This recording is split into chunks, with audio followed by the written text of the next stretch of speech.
Quando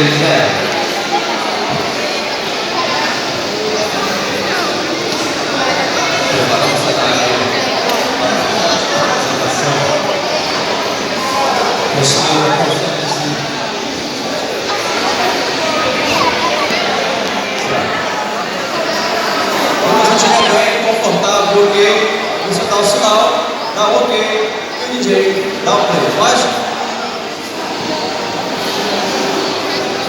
Dá o play, DJ. A partir de hoje, você vai trabalhar em uma hora.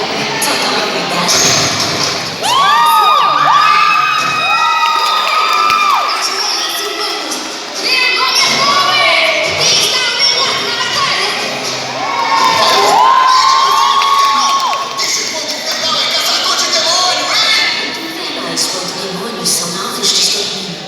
Mas como a Paula é muito racional, arrisquei colocar ela na unidade carregada.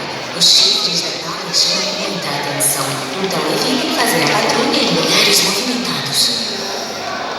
Já que eu tô sem o que fazer, eu pensei em ganhar um prêmio Nobel. Se eu ganhar um prêmio desses, todos os humanos vão se ajoelhar diante de mim. Depois de conseguir ele, o prêmio Nobel vai me levar ao cargo de primeira-ministra. E como eu gosto de ver os humanos sofrendo, eu vou aumentar o imposto sobre o consumo para 100%. Morra pelo bem do meu prêmio. Deixe-me matar alguma coisa. Eu já estou sedenta por sangue. Antes de eu me tornar uma infernal, eu era um demônio muito temido, sabia? Só de sentir o meu cheiro, os demônios fracotes fugiam.